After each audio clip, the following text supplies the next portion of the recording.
이들의 공통점이 바로 스타트업에서 시작해 얼마 지나지 않아 기업 가치가 1조 원을 돌파한 유니콘 기업으로 급성장했다는 것입니다.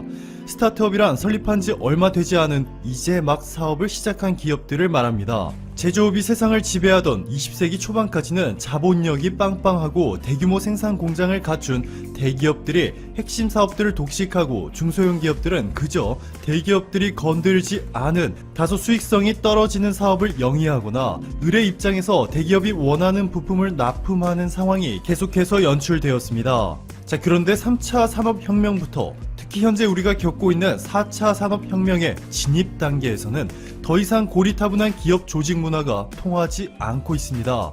오히려 유동적이고 언제든 사업 모델을 바꿀 수 있는 스타트업들이 4차 산업혁명에 빠르게 적응해 나가고 있어 혁신 주도형 경제를 이끄는 매우 중요한 역할을 담당하고 있습니다. 대부분의 G식 국가들의 대통령 후보자들이 매번 치러지는 선거 때마다 스타트업을 어떻게 효과적으로 육성하고 규모를 키울 것인지를 핵심 공약 중 하나로 들고 나올 정도이니 어느 정도로 중요한지 짐작이 가실 겁니다.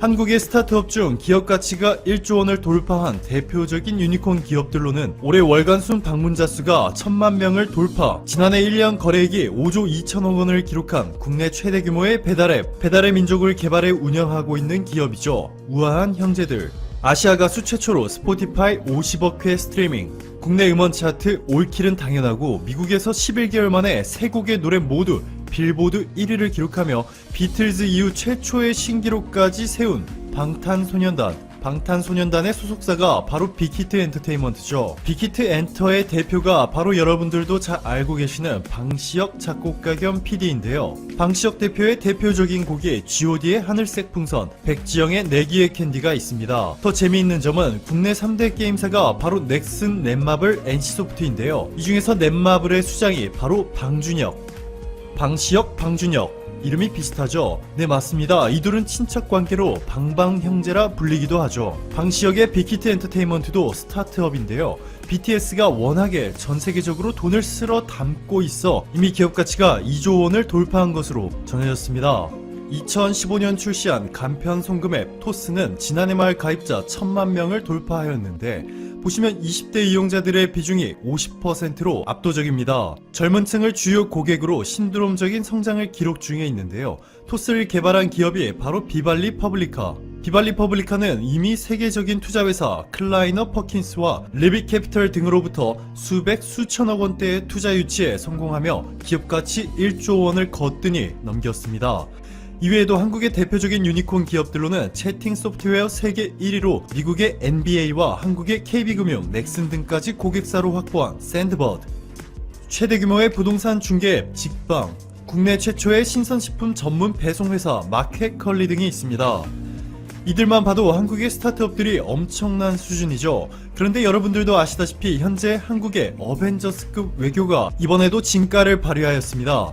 한국과 프랑스가 손을 잡은 것인데요. 놀랍게도 프랑스가 한국에 가장 적극적인 구애를 펼치고 있는 것으로 알려졌습니다. 프랑스의 세드릭 오 장관이 한국의 박영선 중기부 장관에 이렇게 말합니다. 한국은 세계 최고의 5G 테스트베드이며 한국에서 성공하면 실증이 된다 라고 말이죠. 이뿐만이 아니라 한국에 투자를 할 만한 스타트업 목록을 달라고까지 요청하였습니다. 프랑스의 테크 스타트업 규모만 봐도 올해 6조 4천억 원 이상으로 해마다 공격적으로 늘리고 있는 것을 확인할 수 있습니다. 단순히 정부가 일본처럼 오로지 대기업을 위한 정책만을 폈다가는 급변하는 4차 산업에 빠르게 대응할 수 없다는 것을 프랑스는 인지한 것이죠. 한국과 프랑스의 스타트업 회사들이 기술 및 특허 공유를 하는 수준의 전략적 협력 강화 수준에서 끝나는 것이 아니라 프랑스는 한국과의 연대를 형성해 전세계 4차 산업 패권까지 노리고 있는 것으로 전해지고 있습니다. 현재 4차 산업의 주도권을 쥐기 위한 스타트업 패권 싸움은 생각보다 매우 치열하죠. 전세계 최고의 스타트업 단지인 실리콘밸리를 보유한 미국에 맞서 중국과 독일이 손을 잡았습니다. 독일은 특히 5G 스마트 공장 분야에서 중국과 긴밀한 협력 관계를 구축하였는데요. 한 가지 예를 들어드리면 독일이 중국의 스마트 공장을 대규모로 지어주는 대신에 중국은 독일로부터 자동화 기계를 대량 사들이는 식으로 양쪽 모두가 이득을 보고 있습니다. 이 때문에 트럼프 미국 대통령이 중국과의 무역 전쟁을 시작한 후 주변 동맹국들에게 화웨이의 5G 장비를 쓰지 말라는 압박을 주었지만 독일은 단호하게 보안에 우려될 만한 증거가 없다며 화웨이의 5G 장비를 배제하지 않겠다고 답했습니다. 중국 독일 연합 때 미국과의 싸움에서 한국과 프랑스 조합이 나타나 패권을 쥘 가능성은 크다고 볼 수는 없습니다. 그런데 여기에 이스라엘이 더해지면 이야기가 달라지죠. 중동에 위치하였음에도 자원이 풍부하지 않고 인구도 850만 명에 불과한 이스라엘은 인구당 노벨상 수상자 세계 1위, 1인당 GDP 5천만원, 미국 나스닥에 상장된 이스라엘 기업만 무려 94개로 세계 3위. 더욱 놀라운 것은 이스라엘의 스타트업 기업이 무려 7,600개가 있습니다. 인구 1,400명당 스타트업 기업 1개가 있는 것으로 인구 1인당 창업 비율도 세계 1위죠. 이렇게 4차 산업에서 절대 강국이 될 수밖에 없는 이스라엘과 한국이 손잡은 것은 신의 한 수였습니다. 올해 8월 한국이 아시아 최초로 이스라엘과 FTA를 최종 타결하는 데 성공하였는데요. 한국은 이스라엘로부터 수입하는 물품의 99.9%를, 이스라엘은 한국산 물품 100%를 관세 철폐하기로 하였습니다. 여기서 놀라운 성과는 한국이 주력 수출 품목인 자동차와 자동차 부품, 화장품 등의 관세를 체결 즉시 철폐하기로 한 것이죠.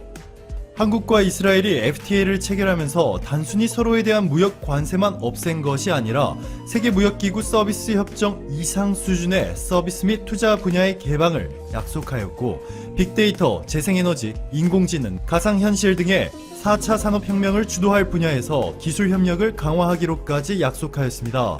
말로만 약속한 것이 아니라 실제로 한국-이스라엘 산업기술연구개발 기금을 현재보다 2배로 늘리기로 합의하며 공동 연구개발을 공격적으로 확대하기 시작하였습니다. 또한 FTA를 계기로 한국의 생산기술연구원이 이스라엘의 와이즈만 연구소와 소재, 부품, 장비 분야의 협력 양해각서를 체결하였는데요. 와이즈만 연구소는 세계 5대 기초과학 연구소로 생물학, 물리, 수학, 컴퓨터 등의 기초과학 분야에서 무려 250개의 연구실을 운영 중에 있습니다. 해마다 100개의 신규 특허를 통해서 지식재산권 수입만 상상을 초월하는데요. 누적 파생 매출만 32조 원에 육박하는 것으로 전해졌습니다. 한국이 이스라엘의 와이즈만 연구소와의 협력을 통해서 현재 소재 부품 장비 분야를 독점하고 있는 일본에 대한 의존도를 대폭 낮추는 것이 가능할 것이라 평가받고 있습니다. 이렇게 일본의 예상과는 달리 한국이 일본의 수출 규제를 오히려 기회 삼아 전세계 강대국들과 협력 관계를 빠른 속도로 강화해 나가자 한국에 납품하던 일본 기업들은 비상사태에 빠졌습니다. 일본의 3대 수출 규제 품목 중 하나인 포토레지스트, 기억나시죠? 세계 포토레지스트 1위 기업이 바로 일본의 JSR인데요. JSR이 최근 위기를 느꼈는지 이제는 아예 공장을 한국에 옮겨서 한국에서 생산해 한국 기업들의 포토레지스트를 공급하겠다는 소식을 전했습니다. 아베 내각에 밉보이는 한이 있더라도 핵심 고객사인 삼성전자를 놓칠 수 없기 때문으로 해석할 수 있는데요. 전자신문의 보도에 따르면 JSR이 현재 충북 청주시에 가지고 있는 디스플레이 공장에 포토레지스트 생산 라인을 추가로 만들어 삼성전자에 직접 공급하겠다는 뜻을 삼성전자에 전달한 것으로 확인되었습니다.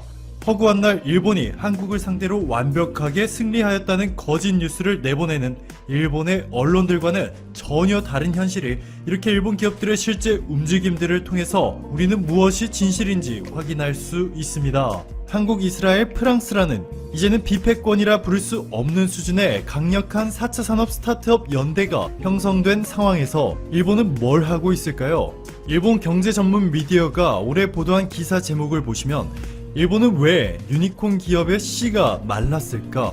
유니콘 기업은 앞서 설명드렸듯이 창업한 지 10년 이내여야 하고 기업 가치가 1조 원 이상, 그리고 테크 관련 기업인 동시에 비상 한가위 보름달이 가장 먼저 뜨는 곳은 독도가 될 것이라고 보도되고 있습니다.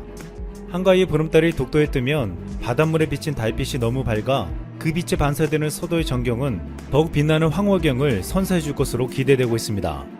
이 같은 독도는 대한민국에서 가장 동쪽에 위치한 우리 고유의 영토로 늘 한가위가 되면 보름달이 가장 먼저 떠서 우리의 민족을 밝혀주었습니다. 하지만 아직 독도를 자신들의 땅이라 부르는 일본의 야욕은 최근에도 계속되고 있습니다.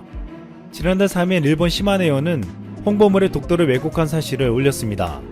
시마네현은 일본에 있는 다케시마는 옛날부터 일본인들이 강치 사냥과 전복 채취를 해왔다고 설명한 것입니다.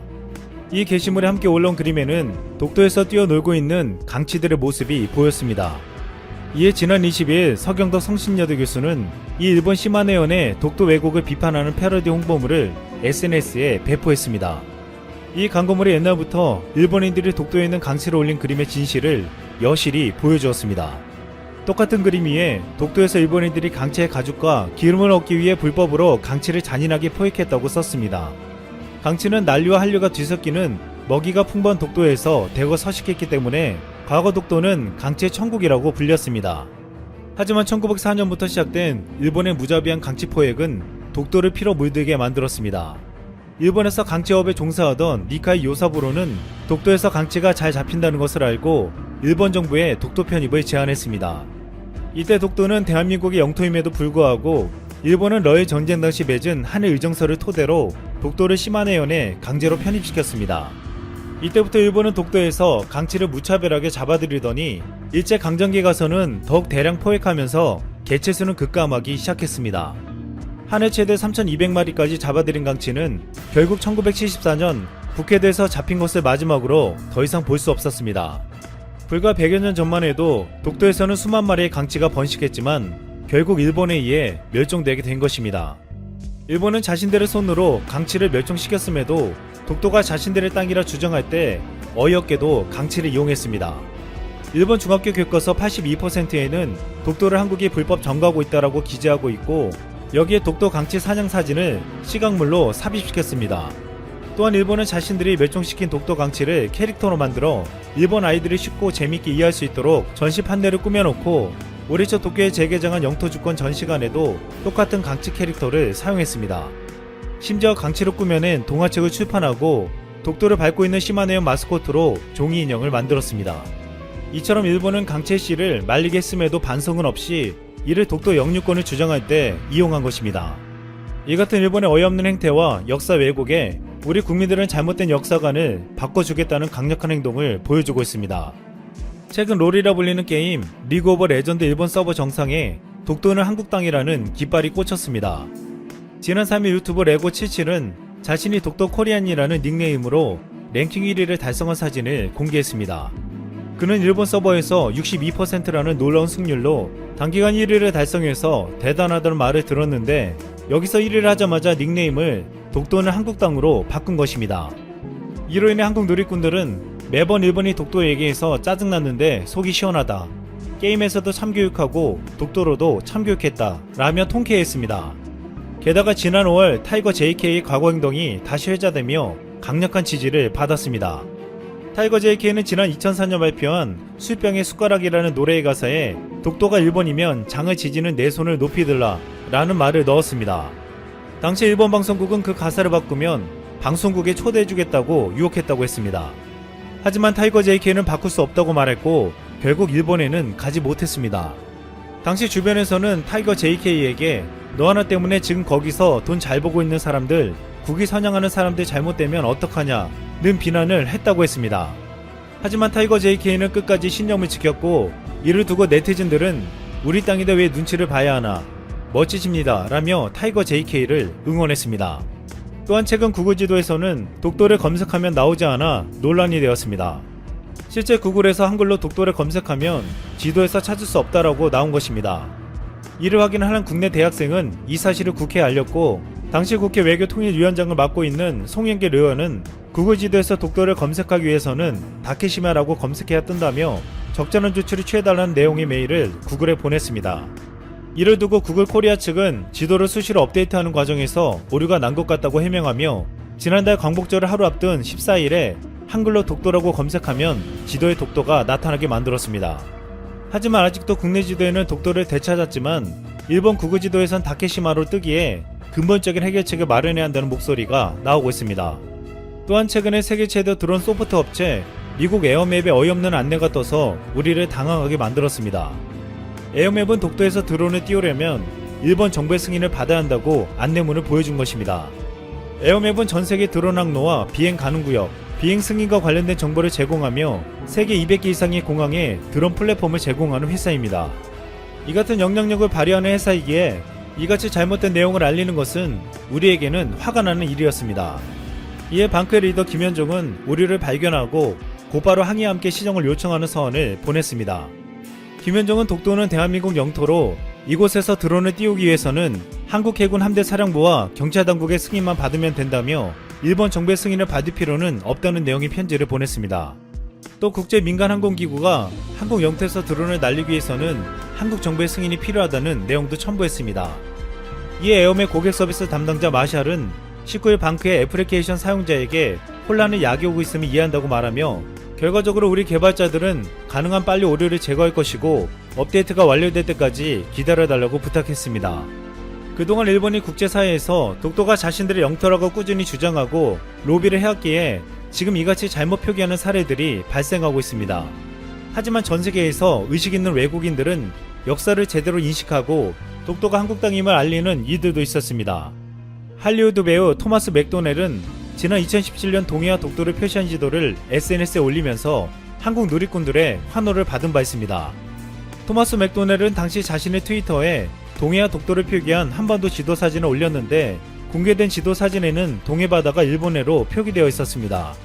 여기서 한국 팬들이 일본해가 아니라 동해라고 지적하자 토마스 맥도넬은 일본해라는 단어의 빨간색으로 X 표시를 한 뒤 직접 동해라고 썼습니다.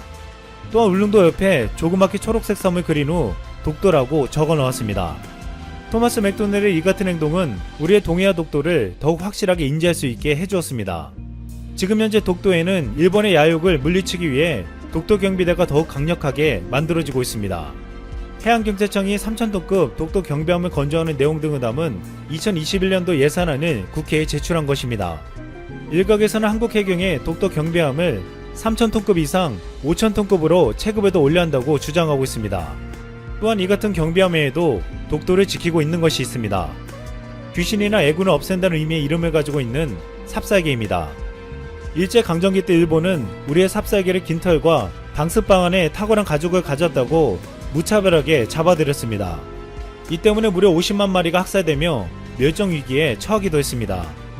이러한 정책은 군수품으로 사용하는 목적도 있었지만 우리의 토종계는 씨를 말리게 하여 민족의 정서도 함께 말살시키려는 일제의 야만이 밑바탕에 깔려 있었습니다. 그럼에도 삽살개는 세월을 이겨 살아남았고 지금 그 삽살개는 독도 경비대와 함께 독도를 지키고 있습니다.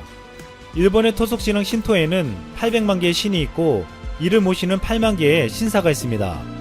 그 중에서 최고의 제사장을 천황이라 부르며 많은 일본인들은 그를 살아있는 신으로 여기고 있습니다. 이 같은 미신의 힘으로 일본은 그동안 전쟁을 일으키고 말로 표현할 수 없는 참혹한 일들을 벌여왔습니다.